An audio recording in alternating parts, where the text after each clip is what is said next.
But I love this move for the Cowboys and for Dak Prescott and for Jerry Jones. These guys are all in. They feel like the NFC East is still out there to be had. I think this is a tremendous move. They've needed a number one receiver. Now they got one. No more excuses for Dak or that offense. Yeah, I really like the move in terms of giving a guy the breath of fresh air. Amari Cooper, 2 great seasons and 2 not so great seasons by his own standard that he set. It's going to be interesting, though, because now the pressure shall shift solely on Dak Prescott. If you watched the game yesterday, Tony Romo continuously pointed out how lazy Dak's eyes were in some of the routes and some of the reads, despite having one of his better games. Yeah, oh yeah. Right here, slant route, Cole Beasley. No, you're right. Yeah, you're right. Yeah. It was a few times, and I was like, Romo's in a tough position because how critical can you be of a guy for the franchise he used to play for, et cetera. But all that said, he's going to be the best receiver they got. Now you put Cole Beasley in his proper spot as a number 2, offense can open up. First of all, I look at it from both sides. First of all, everything that I've been saying about Gruden, this is part of it, okay? This is part of that routine that I think it's that New England Patriots. We're getting rid of all of our players. We're going to stack these first-round picks. We're going to hit Vegas with this new team. In about 2 or 3 years, you're going to see the Raiders at the top of the NFL league. That's what I believe. But going back to the Cowboys, what this does for them, yes, it adds that receiver. Remember Cole Beasley came out a couple weeks ago saying, hey, watch the tape. We're getting open. So it doesn't matter if you're getting open or not. Dak still has to hit you. And this is my thing about Dak Prescott. We need to recognize who this player really is. He's not that pocket passer. I think he is that guy. He is a poor man's version of Cam Newton, where he has to use his legs to win. You look at his stats. When he has more than 7 carries, they win. They win. He's undefeated. He's never lost. So great move, great receiver. I think it's still going to help the team no matter what. But at the same time, we have to accept who Dak is, and he has to shift his game to more like Cam Newton if this is going to be successful.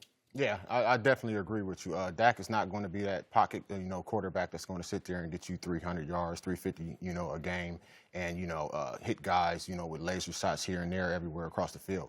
He's a guy that, he needs a running game behind him so that he can, be able to sit back, do the play action, get that long ball out there, and, be effective for that team. But this will be a great move for the Cowboys. Here's what both of y'all are missing, and you just hinted at it. Dak needs a running game, and the offense needs a running game. And if you watch that game yesterday, they need someone to stretch the field to get those safeties out of the box. Ezekiel Elliott was very ineffective yesterday. One of the Redskins bottled him up rather easily, and I think that's what this move is as much about, providing Dak some help, but also providing Zeke some help with a guy that can get those safeties out of the box. Yeah, same thing happened in New England with Josh Gordon. And him just getting on the field, all of a sudden you see him 4 consecutive games, 38-plus points. Why?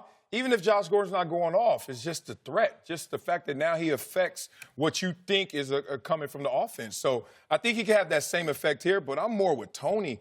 Like, the exposure of Dak Prescott may occur because of this move. That may be the unintended consequence, but why couldn't it be the blossoming or the reblossoming? It could be. That's why I use the word could. But the thing is, Dak Prescott, 39 games. We saw 3 games over 300 yards, and we saw 16 under 200.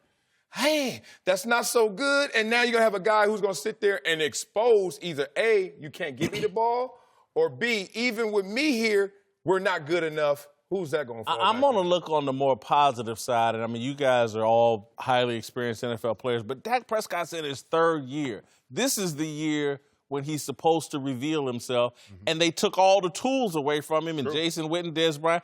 Now they just gave him one back, and regardless of whether Amari Cooper is a superstar coming in or a true number 1, just the threat of him and what he's done in the past should help Dak out. Yeah. Like I said, I feel exactly the same way, but it comes down to, I believe you have to get that run game going for him to be effective. He's not a guy that's going to just sit in the pocket and kill you. You know what I'm saying? The great thing about this trade is that we're going to find out. We're going to find out. Because he's got no excuse, and they need to find out. They actually, the more I think about it, they needed to make this trade because Dak's coming up on that contract, okay? Am I really going to put $30 million in this man's pocket and he can't throw for over 250 yards in a league where you're supposed to throw over 250 yards. That's the benchmark as a quarterback. You have no excuse now. You have no excuse now. I think it's a great move by the organization. Let's see who you really are now, Dak, because now we've given you some tools. Man, y'all talking a lot about Dak, but there's another guy that I think gets a lot of pressure now, and it's Jason Garrett. And so, to me, if you watch that game yesterday, that was a coaching disaster by Jason Garrett. And, look, I know the penalty they called on the long snapper or the field goal snapper, that's what everybody's talking about. But to me, the way Jason Garrett handled that in-the-game situation, they weren't aggressive at all. Everything he did was about setting up for a 45 to 48-yard field goal. And are you kidding me? I'm looking at guys all around the league miss extra points and things like this, and this guy's very comfortable kicking a 48-yard field goal and wasting time on the clock. Well, everything that they say, Jerry Jones, the head Garrett, they're saying that this is their quarterback. They believe this is their franchise quarterback. But everything that they do is, as far as allowing him to go and show that he's that guy, says something totally different. The play calling doesn't show it. Yeah, you talk about those waning moments and having the ball that close to scoring a touchdown, but you then all of a sudden pump the brakes and make sure you stay conservative. And no team should have full confidence in kickers this year, it seems like. I mean, maybe it's an anomaly, but this year it just seems like kickers all the time. We saw Justin Tucker. What? He never misses an extra point. Yeah. First ever. So I look at it like Jason Garrett is an issue, but the refs were really the problem. Think about this. The refs just penalized a long snapper for going through his routine. And you don't think that's correct?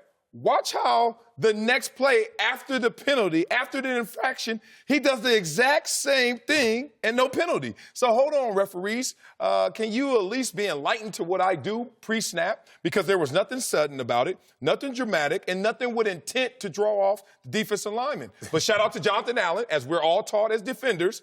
They give you anything to take advantage of. Take advantage of it and be the best actor you can be. I'm looking at your face while you say it's on the refs. The refs, yeah, that's a bad call, but there's no guarantee, just like you said, because of the state of the fragility of these kickers' minds right now. They're so soft. Anyway, don't even be going on kickers. But Jason Garrett, I agree right now. This is, to me, in this league, the way it's set up, like, be aggressive, go for it. Mike Vrabel yesterday went for it. I'm all for that. I don't know if I agree with the play call, but go for it. Right. This is, especially with the guys you have on that team who you think you have, like you said, James. Come on, put the ball on them. Put the onus on them. I'm looking at the whole league has changed, but Jason Garrett hasn't gotten the memo. I watched virtually every game yesterday. I got 3 direct TV Sunday ticket packages. Big time. I see that suit, too. I'm spending that money. I'm looking at every coach go for it on 4th down, be super aggressive. And I'm watching this Cowboys game and like, what is Jason Garrett thinking? There's no guarantees in this field goal game. Get as close as you can. It was like he had no confidence in Dak. And then that run with Ezekiel Elliott, when they've bottled him up the entire game, it was just stupid. And so, I go back to this Amari Cooper decision, and I think it's about getting Zeke some running room, and I think it's about putting the pressure really on Jason Garrett. No excuses there. Jerry's been crystal clear, man. He likes Dak Prescott. I don't think his actions have kind of said he likes Jason Garrett, but he hasn't been as effusive in his praise of Jason Garrett. So I look at this Amari Cooper move, and again, I think most of the pressure's on Jason Garrett because Jerry likes Dak and Zeke. Don't you think Jason, he doesn't trust his players? Right. That's all that. Jason Garrett doesn't. Jason Garrett doesn't trust his players. I got 2 kids. Well, one's 10, one's 8, and this morning we're cooking breakfast, and they want to cook pancakes. And the 10-year-old can do it. And so I'm like, yeah, you can do it. You can go sit there and flip it over. But the 8-year-old, he can't do it. And I'm not going to trust him to do it. I hope that's good parody. No, I agree with you. But I think that's how it is with Jason Garrett and his players, with Dak and the rest of them. He just doesn't trust them. That's all that's saying. Careful, though, Tony. Sometimes somebody knows something you don't. And the reason I don't trust him is for reasons I don't want to expose. But at the same time, he's being conservative because he's been conditioned to be conservative. Maybe he's given Dak those opportunities. And I saw a couple yesterday.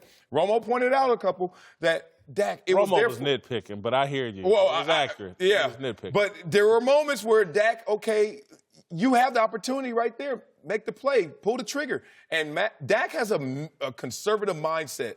in a NFL that is saying go out there and go get it, and there's very few. Dude, You got to think about it. He hasn't had to go out there and sling anything. In the first couple of years, they had a great running game. The offensive line was doing good. So his whole job was to go ahead, hand this ball off, and when the time comes, play action and hit it. Right. And that's Young what he was doing. Roethlisberger. Yeah. Right. That's what we had when early with Ben. You know, we ran the ball with Bussy, Willie Parker, all them, and then it came down to it, and Ben would hit a pass here and there. He'd scramble, keep the the play alive, and we get big plays off of it. And right now, he doesn't have that.